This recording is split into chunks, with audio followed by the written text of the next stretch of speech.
Oke, Assalamualaikum warahmatullahi wabarakatuh. Selamat datang di podcast SMA IT Abu Bakar Yogyakarta.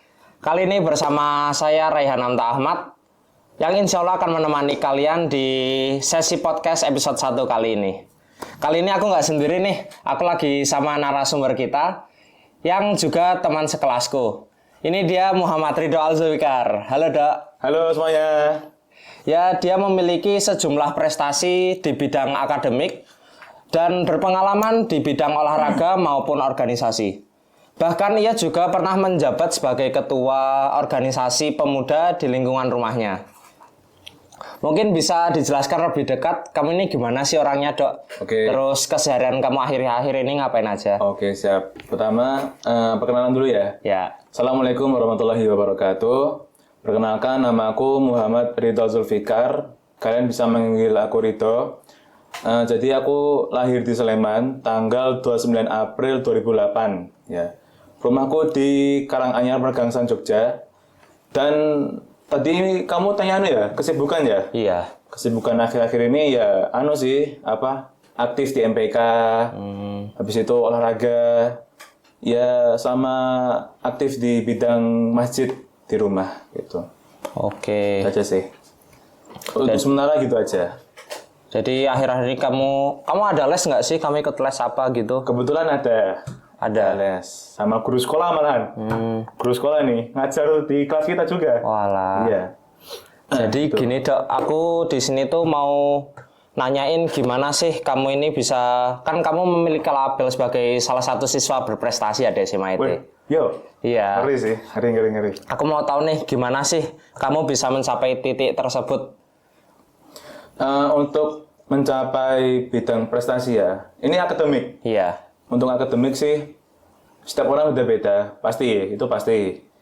Yang pertama, beda-beda. Yang kedua, kita harus niat sama diri sendiri. Kalau misalnya teman-teman punya target, dan teman-teman nggak bisa melakukan prosesnya, ya gimana teman-teman bisa mencapai target itu?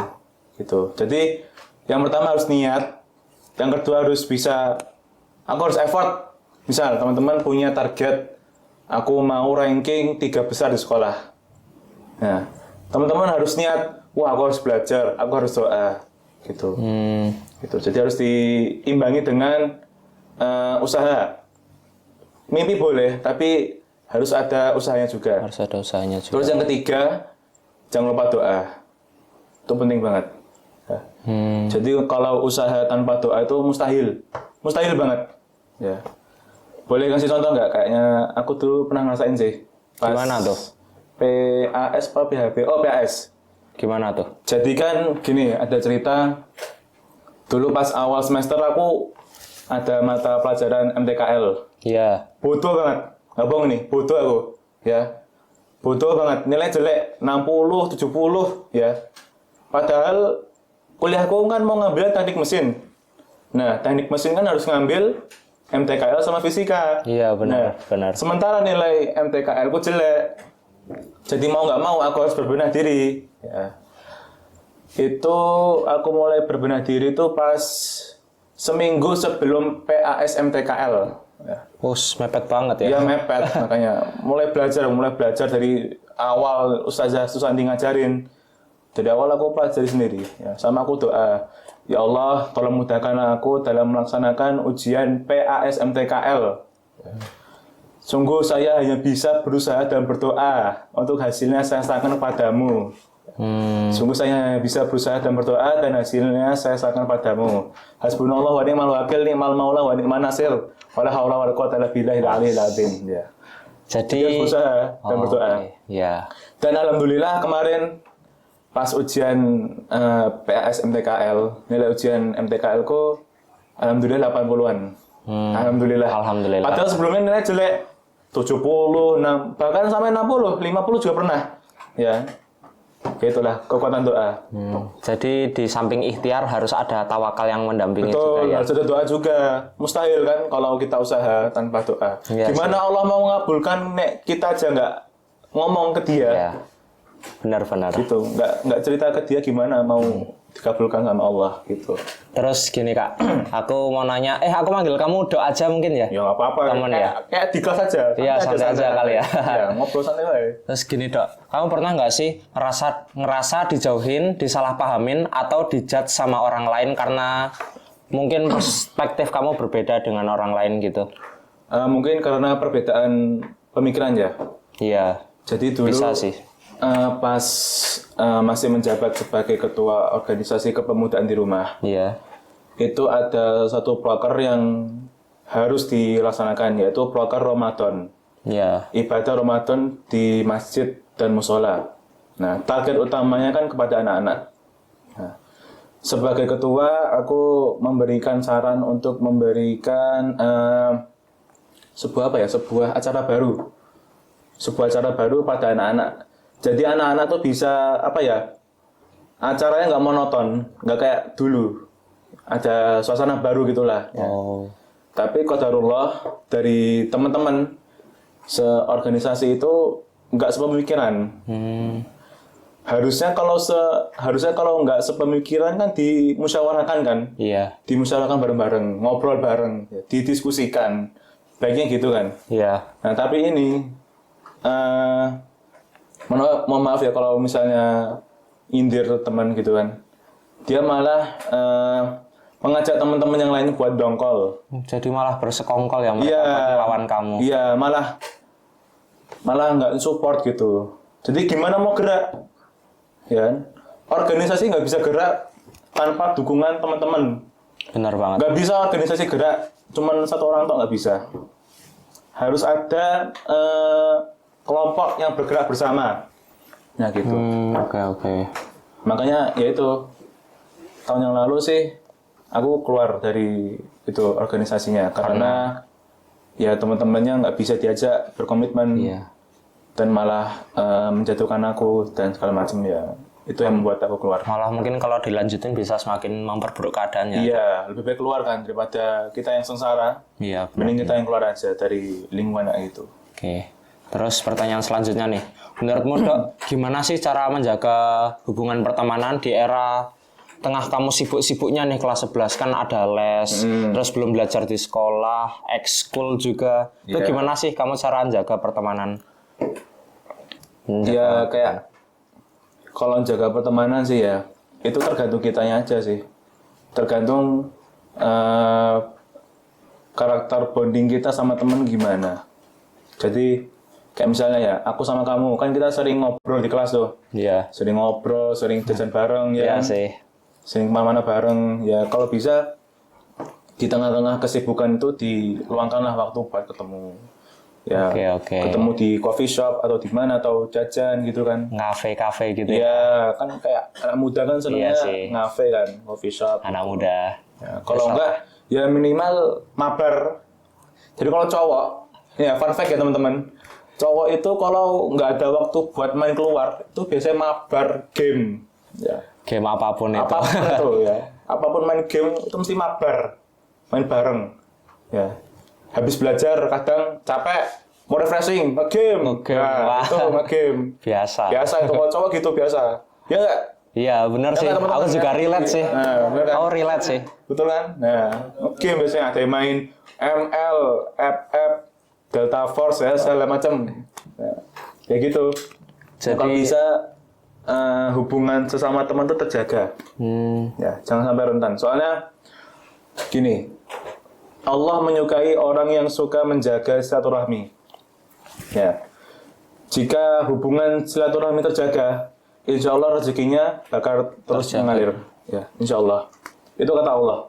Jadi harus bisa menjaga silaturahmi ya, teman-teman.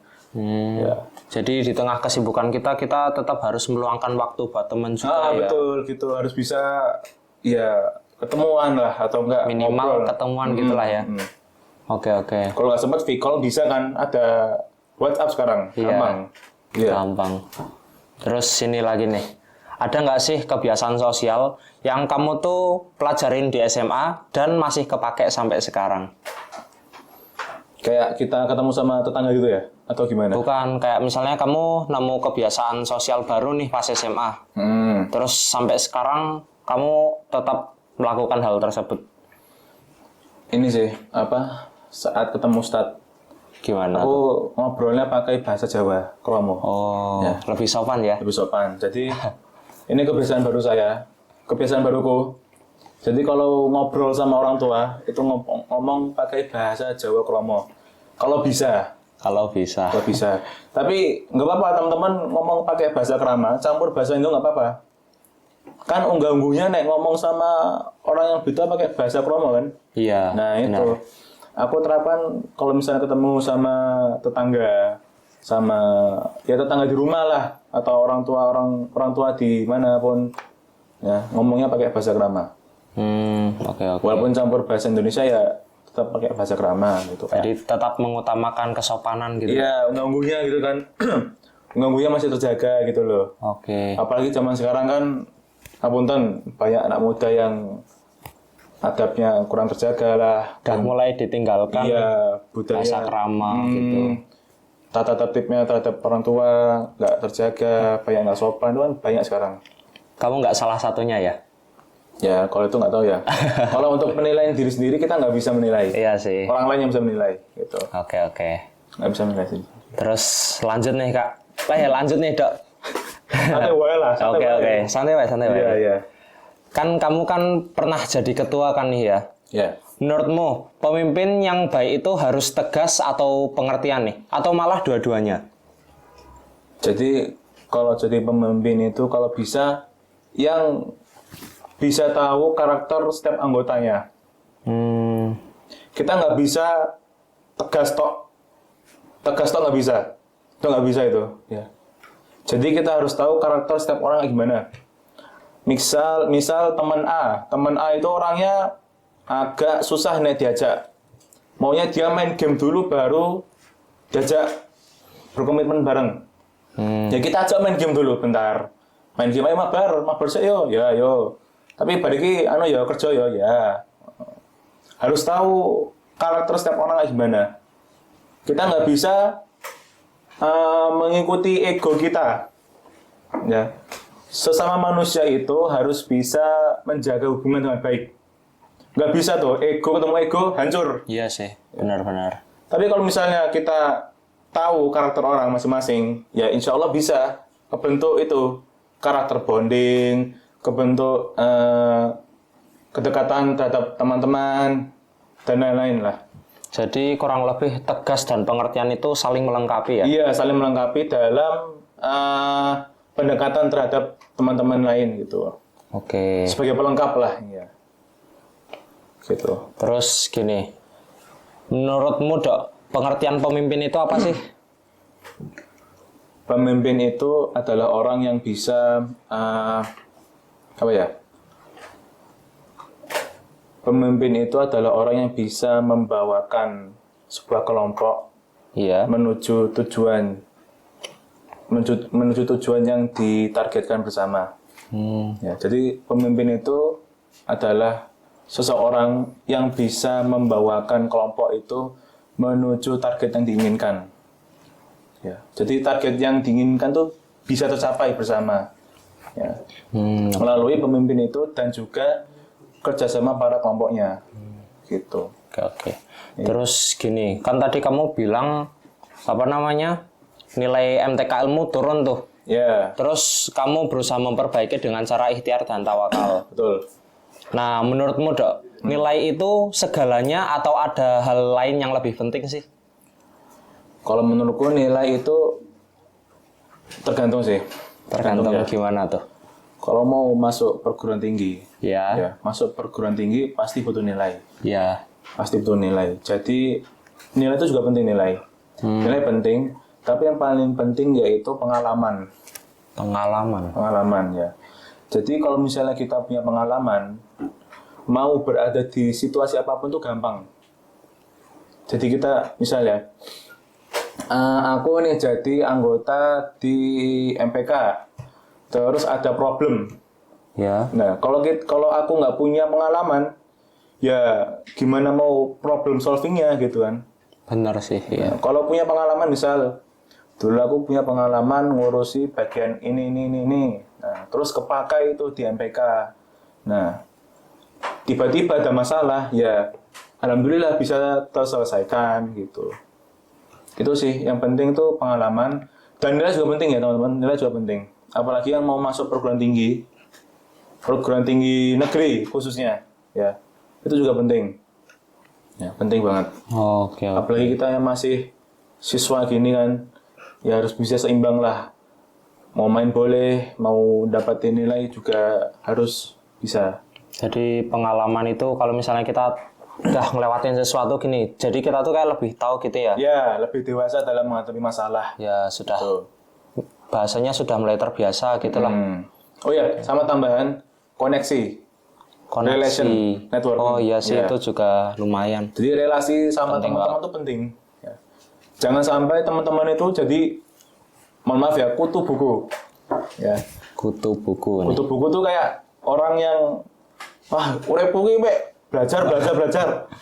Uripku diatur belajar. Wah, kudu itu nilai apik. Ada ya orang kayak gitu ya? Ada, pasti ada. Ini Pasti ada. viewer mesti ada yang ngerasain kalau Pasti misalnya, ada sih. wah, aku ini iki yo ning sekolah. Aku ini iki ning omah yo. Aku kurang sosialisasi gitu ya. Introvert gitu. Iya. Jadi relasi itu penting teman-teman ya. Jangan sampai kita menutup diri. Ya harus membuka relasi gitu. Jadi harus seimbang. Hidup harus seimbang gitu. Jadi relasi itu juga nggak kalah penting. Iya, penting. Oke. Terus pertanyaan berikutnya nih. Pelajaran apa yang paling mengubah cara berpikir kamu selama SMA?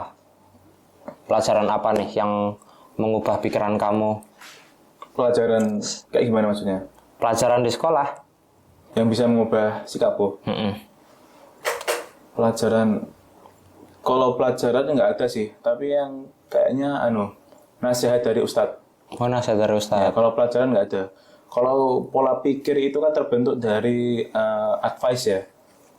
Kalau pola pikir itu bukan dari pelajaran, misalnya kita belajar MTK, undang-undang kita jadi alim, nggak mungkin toh, nggak mungkin. Ya, rak sih. Terus kita belajar sejarah, tiba-tiba jadi lebih sopan, ya nggak mungkin. Ya kalau aku itu lebih dari nasihat dari ustadz. Kayak gimana tuh nasihatnya? Contoh. Misal ini aku dapat nasihat dari Ustadz Heri. Ustadz Heri. Ya, Ustadz Herianto Oke. yang ngajar bahasa Inggris. Ya.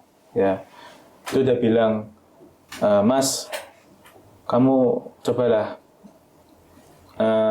dekati semua teman-teman di kelas. Apalagi aku jadi ketua kelas di 11 S1. Harus bisa membonding teman-teman di kelas. Ngerangkul Ya, gitu ya. rangkul, Mas. Tolonglah dirangkul teman-temannya. Jangan sampai ada bully, jangan sampai ada perpecahan. Ya. Anggap aja kita sebagai keluarga di kelas itu. Sebagai saudara, sebagai kakak, sebagai adik, harus bisa saling melengkapi jika ada masalah. Ya, gitu. Itu yang bikin aku sih lebih mengubah pola pikir terhadap pertemanan. Nah, itu nasihat dari Ustadz Heri yang masih sampai ini aku laksanakan. Oke. Gitu. Terus pertanyaan selanjutnya nih, kan kamu ikut MPK kan ya di sekolah ini. Iya. Nah, pengalaman organisasi apa yang paling bikin kamu dewasa secara mental? Pengalaman nih. Iya. Pengalaman Di organisasi. Yang bikin kamu dewasa secara mental tuh pengalaman yang kayak gimana? ini sih sebagai public speaking, MC. MC. Oh, kamu kan jadi MC ya? Arfes. Oh, Iya kan? benar. Aku Arfes jadi MC sama Mas Rahim. Iya. Itu aku jadi MC yang bisa MC itu kan sebenarnya bukan MC sih, public speaking. Public speaking itu penting buat remaja. Ya. Itu terus sama pas pas ini. Kan aku komisi A kan. Iya. Komisi A itu ada proker, salah satunya yaitu membariskan barisan apel. Mendisiplinkan siswa gitu ya. Barisan apel. Oh, barisan apel. Iya, sebelum apel. Jadi ini aku sebagai pemimpin itu harus bisa membarisi barisan apel. Jadi barisan apelnya harus tertib. Gitu. Jadi kalau teman-temannya penjari tahu, ya Iya kalau sih. setiap pagi, setiap apel, sebelum guru-guru mulai kan aku nyiapkan barisan tuh. Ya, nyiapkan barisan. Kadang gantian sama anggotaku juga. Si Java sama Adnan gantian juga. Itu tiap pagi kan ya? Tiap pagi, setiap apel. Kalau tilawah enggak ada. Nah, itu sih kalau apel itu lebih percaya diri lah. Lebih percaya diri. Oke. Terus nih sebagai siswa SMA ya kamu, Ya.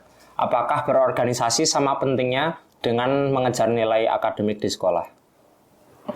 Kembali lagi ya, yang pembahasan tadi, kalau hidup tuh harus imbang. Jadi di sekolah itu harus imbang. Ya, kita nggak bisa berat sebelah. Nek berat sebelah, anjlok kita. Ya.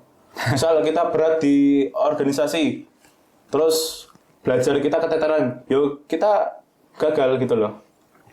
Kan tujuan utama sekolah itu kan membentuk karakter disiplin dan membentuk pola pikir siswa kan di sekolah. Iya. Jadi harus lebih dewasa gimana ini manajemen waktu. Manajemen waktu Ya. itu penting banget ya. Penting. Di sekolah kan diajarkan bagaimana cara memanajemen waktu. Jadi di sekolah tuh teman-teman harus bisa seimbang antara ngejar nilai, ngejar prestasi, lomba-lomba, ngejar organisasi harus seimbang. Ya. Makanya diperlukan apa? Manajemen waktu. Manajemen waktu itu. Time management harus diasah di sekolah itu. Jadi gimana pun caranya kita harus bikin antara akademik dan organisasi itu seimbang ya. Iya harus seimbang. Oke. Nggak bisa no, nek kita berat sebelah anjlok kita. Anjlok nggak bisa. Terus kalau misalnya ada jadwal di sekolah nih, ada tugas, Iya. terus ada juga kamu rapat organisasi gitu. Terus belum kamu les-les juga kan. Itu Iya. gimana cara kamu ngatur waktunya itu gimana? Misalnya, ini contoh kemarin tuh ada rapat OSIS ya, rapat OSIS kan komisi A harus ikut rapat OSIS ya. Mau harus kayak mengawasi gitu Ya, ya? mengawasi, bikin notulen juga. Ya. Dan qadarullah ada les aku. Ya. Les. Oh, bertabrakan gitu Ya, malah. tabrakan juga habis asar kan lesnya. Iya. Jam 4, sementara rapatnya tuh jam 4 juga. Wah. Gitu. Ya, aku harus bisa memprioritaskan mana yang lebih penting. Itu kan. Jadi mana prioritas, mana yang enggak. Sebagai siswa, akademik penting kan? Penting. Iya. Ya, jadi aku lebih milih les. Itu. Nah, tapi kita harus tahu keadaan juga. Harus tahu keadaan juga. Kayak misal, ada anggotaku yang bisa ikut rapat. Ya, aku ajak dia, tolong ikut rapat ya, gantiin aku ada les gitu kan. Gitu. Nggak bisa badan kamu dibelah jadi dua gitu nggak bisa ya? Nggak bisa, impossible itu. Jadi harus nggak bisa harus banget. saling melengkapi lah. Jadi pakai skala prioritas ya? Ya, Lebih harus ada penting yang prioritas mana? yang mana. Gitu. Oke. Terus kan kita di sekolah di SMA IT Abu Bakar ini sebagai seorang muslim kan ya? Ya, pasti loh. Pak Muslim mau buku kene. Nggak bisa ya? Iya. Di tengah kesibukan gimana kamu menjaga hubungan dengan Allah? Jangan kesibukan. Kamu tetap mengutamakan sholat. Aku lebih ini ya, lebih sebelum beraktivitas aku lebih mengutamakan doa. Jadi ini sedikit sharing teman-teman ya. Aku sebelum mulai bel apel itu biasanya sholat duha dulu. Sholat duha dulu kan di masjid. Ini nggak ketawa, ini ini real ini. Real kah ini? Oke. Awain aku ya. Nah, soalnya nggak ada yang lihat. Kan Iya. mungkin sepi ya masjidnya, masih jam segitu masa udah sholat Tapi duha ada sih? yang pernah lihat loh, jadi lihat aku. Nggak setiap hari nih. Iya. Tapi kan sholat sunnah itu kan Iya sih. apa ya? Ibadah yang terbaik itu. Ibadah yang terbaik itu ibadah yang tersembunyi. Ya ibadah yang sembunyi-sembunyi itu ibadah terbaik. Sholat sunnah itu kan juga kalau kita ngerjain kita beruntung, tapi kalau kita nggak ngerjain Ya itu udah nggak apa-apa. bukan nggak apa-apa sih, kayak Apa? ngerasa rugi gitu loh, nggak dapat pahala. Oh iya. Iya. Kayak ada tambahan gitu ya. Sholat sunnah sebagai tambahan pahala gitu Buat kan. nilai plus gitu. Iya. Jadi gini, ngelanjutin tadi ya. Oke. Sebelum beraktivitas biasanya aku sholat duha dulu, entah di rumah, entah di sekolah yang sholat duha dulu. Aku berdoa sama Allah, itu berdoa, ya Allah mudahkanlah aku dalam beraktivitas pada hari ini. Lancarkanlah aku saat menerima ilmu yang diajarkan oleh guru-guruku, ya Allah. Dan berikanlah saya rezeki yang terbaik pada hari ini, dan berikanlah keberkahan saya pada hari ini, ya Allah. Sungguh saya yang bisa meminta pertolongan dan permohonan kepadamu. Mas. Gitu. Ya itu. Berarti kamu selalu melibatkan Allah di setiap kegiatanmu setiap hari-hari. Aku sekarang ngerasa nek misalnya tanpa Allah nggak bisa aku. Ya sih, aku juga ngerasa gitu. Jadi kayak misalnya kita kayak mau ujian tuh, pasrah tuh ya Allah bisa ujian. Ikhtiar doang itu nggak cukup. Nggak bisa. Nggak cukup. Kayak kemarin ujian kimia tuh kan, hari apa tuh? Rabu ya? Rabu Ujian kimia, Kamis ujian biologi. Wah, pusing lah. Pusing otaknya. Ya kan? Yes. Ya udah aku pasrah ya Allah. Berikan saya kekuatan, berikan saya kemudahan untuk bisa melaksanakan ujian kimia dan biologi. Berikanlah saya hasil yang terbaik, gitu, ya Allah. Tapi di samping itu kamu juga belajar Ya, sungguh-sungguh belajar ya. juga. Jadi usaha tanpa doa nggak mungkin, dan juga doa tanpa usaha juga nggak mungkin juga. Gitu. Allah menilai dari hambanya mulai dari usaha. Enggak ding. Yang pertama doa, yang kedua berusaha. Itu yang Allah nilai kepada hambanya. Gitu. Oke. Jadi aku sebelum beraktivitas biasanya berdoa dulu, gitu. Oke. Terus gini, menurutmu Dok, peran agama itu gimana sih dalam membentuk karakter seseorang? Agama? Iya. Aduh, agama ini maksudnya? Jadi kayak peran kita sebagai Muslim itu apa dalam membentuk karakter? Oh jadi gini. Oh ya tahu. Agama itu penting.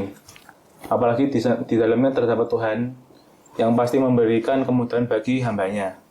Nah itu jadi pola pikir terhadap hambanya bahwa setiap hamba itu tidak bisa bergerak sendiri, pasti butuh bantuan dari Yang Maha Kuasa. Oke. Nah jadi itu ya setiap keyakinan kan pasti ada kepercayaan kan. Iya. Misalnya kayak Kristen percaya Yesus dan lain-lain gitu kan. Iya. Islam percaya Allah gitu kan. Ini apa ya, santai ya kita. Apa-apa, santai aja. Apa-apa, ini toleransi bro, toleransi. Yes. Toleransi ya. Pasti setiap agama itu, setiap agama itu percaya Tuhan. Iya. Nggak bisa dong mereka gerak sendiri, nggak mungkin.